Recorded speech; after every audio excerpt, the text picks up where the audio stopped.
Hello, I posted a developer diary talking about my career, and I mentioned that I had worked on The Incredibles, the game. Technically, I think it's called Disney Presents a Pixar Film, The Incredibles, which you can see maybe. No, probably it won't focus on that.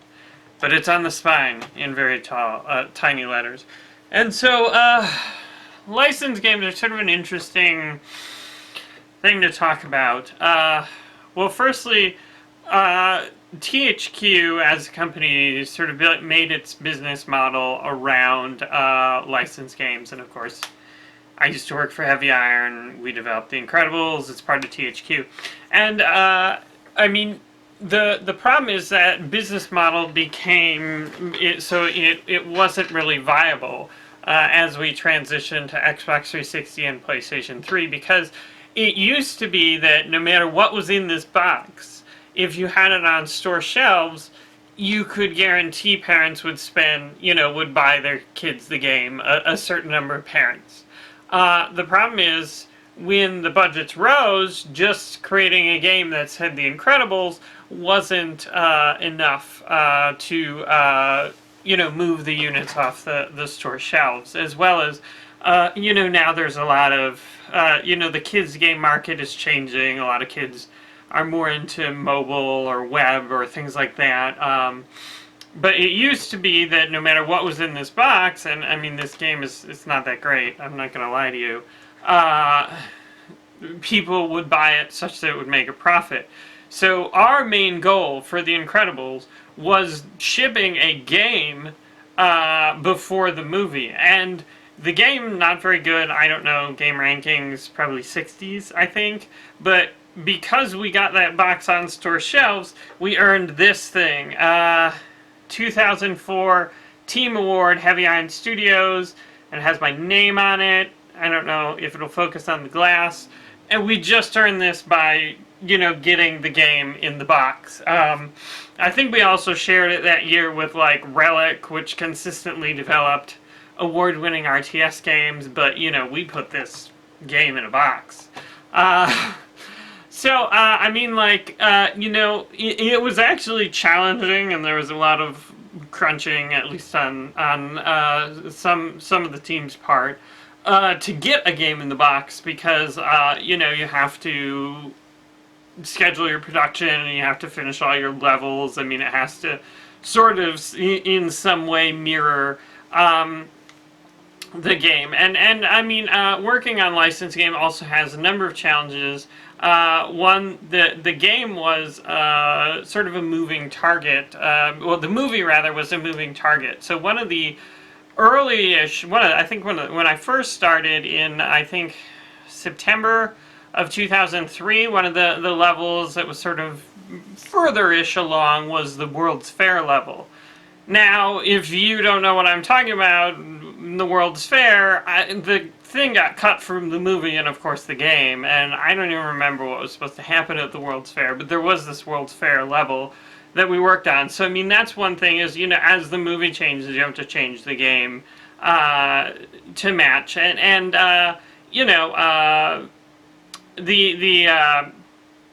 other thing of the game is that, you have to work with the licensors, and the licensors have different requirements. So I forget, on this one we had to work with both Disney and Pixar, and they both had sort of different perceptions for the IP, and I think one of them told us that Mr. Incredibles would and could never use a gun, which, I mean, I guess makes sense. He's all about brawn, Hulk thing, that sort of thing, but from a game development standpoint, it sort of limits, sort of what we can do as far as, turret sections or things like that. We still managed to have a turret section in it, but we worked around it by having him pick up a turret, like an actual turret from something else, and hold it rather than sit in a turret. I don't know. And then on The Incredibles Rise of the Underminer, they gave us basically a time period where we could make the game, immediately following the movie, or there were a couple options, but I mean, at least I, as the naive young game developer, I had all these cool ideas on ways to expand on the Incredibles story and, make something, with a little arc about family and characters, and I wrote up like a little treatment, which of course promptly got ignored because, hey, who gives a crap what Mr. New Programmer thinks, and also, that I think it was not in one of Pixar's time ranges. So the game takes place immediately following the first movie, Underminer, Gilgenbach, which the creative director was kind enough to name after, well, he just thought it was a cool name, and I agree. So Gilgenbach are in that game.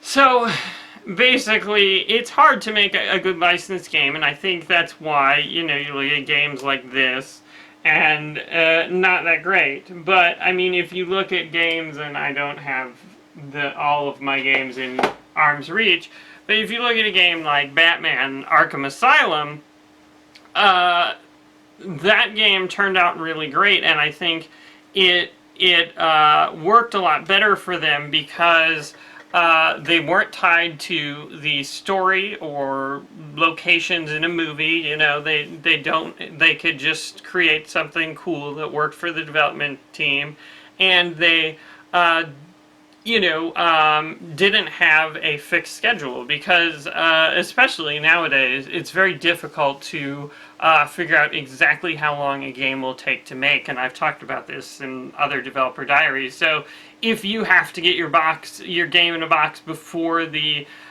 movie releases, that's tough, and especially when the movie's not necessarily done.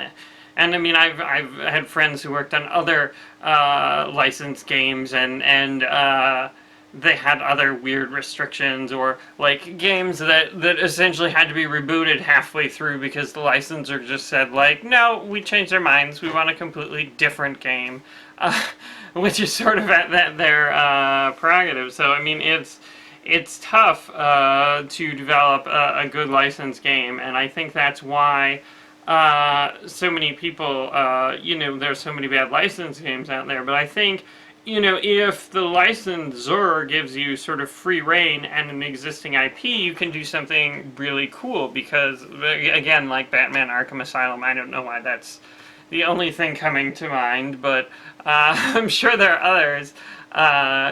Maybe no good Superman games, but, I think there's some other good like Marvel games. I know Raven did the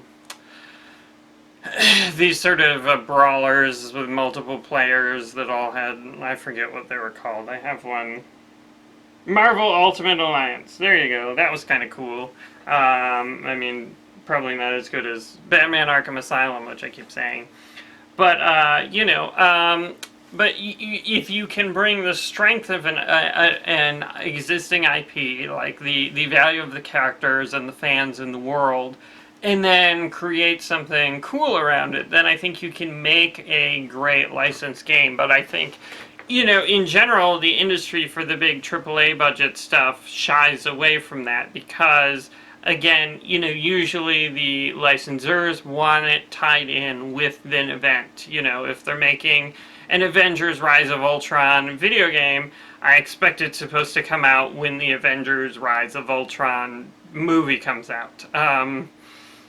If they're, and then they have to use those characters in that story, and, maybe that doesn't work as well for a video game as, something like, Marvel Ultimate Alliance, which can use all the Marvel characters and make up their own story. And I think a lot of the licensed things are going to move towards, mobile sort of things and smaller, almost like advert games, just because that's a lot easier to budget and scope for. I mean, certainly Disney makes a lot of those. I got the Monsters, Inc. thing free, or Monsters University Infinite Runner free, I don't know, on Windows Phone. I don't know if it's free everywhere.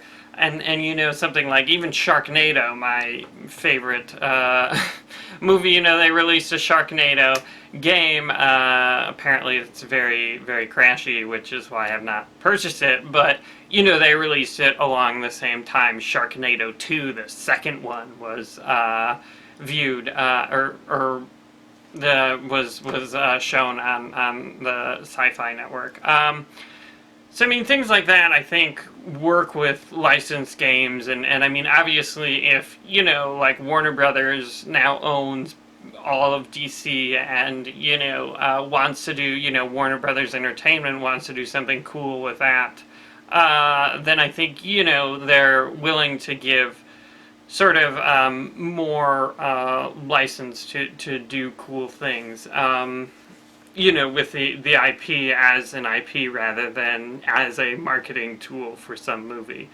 So I guess I've sort of rambled on enough about the difficulties of working on licensed games. But yeah, I mean, it's definitely, it used to be a big thing, and it used to be like a surefire way to get your game greenlit, but now it's I mean, even though the sales, even though the quality of the game might not be good, they usually made their money back, but now it's sort of a tough thing to do. So anyway, as an addendum to my licensed video game thing, I totally forgot about Telltale's awesome licensed games like The Walking Dead and The Wolf Among Us, and I mean, pretty much all of Telltale's games have been licensed, and I think they've found ways to work with licensors in a way that, again, they don't really tie into the TV show. I mean, certainly they tried that. Activision tried the Walking Dead Survival Instinct, and that ended up being terrible. But I think they got Norman Reedus to reprise his role, which is cool, but I think it still was a terrible, terrible game. I'm sure it was rushed out the door.